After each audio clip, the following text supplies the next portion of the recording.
আসসালামু আলাইকুম, সবাই কেমন আছেন? আজকে আমি চাঁদার সাহায্যে তরমুজের খণ্ড অংশ এঁকে দেখাবো। তো চলেন শুরু করি।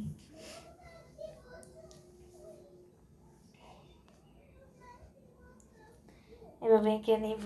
এরপর তরমুজের বিচিগুলো এঁকে নিব আস্তে আস্তে।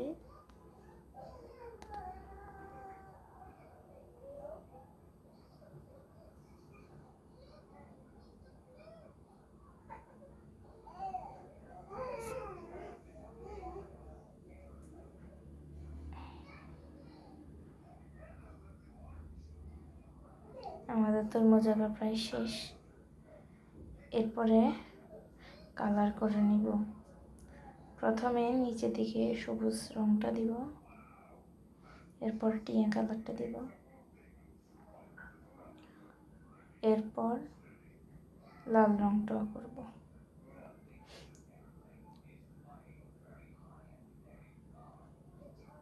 নিচে দিকে একটু হালকা করে দিব, এরপর গাঢ় করে লাল রংটা করব।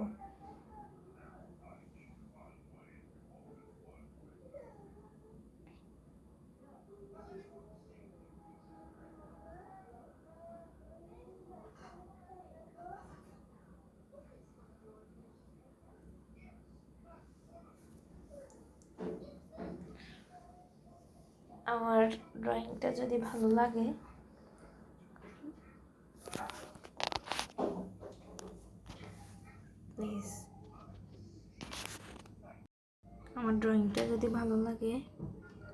প্লিজ সাবস্ক্রাইব করে দিবেন, লাইক কমেন্ট করে পাশে থাকবেন। ভুল ত্রুটি হলে ক্ষমার দৃষ্টিতে দেখবেন।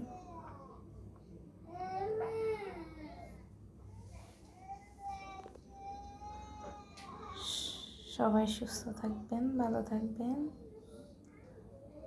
আমার জন্য দোয়া করবেন।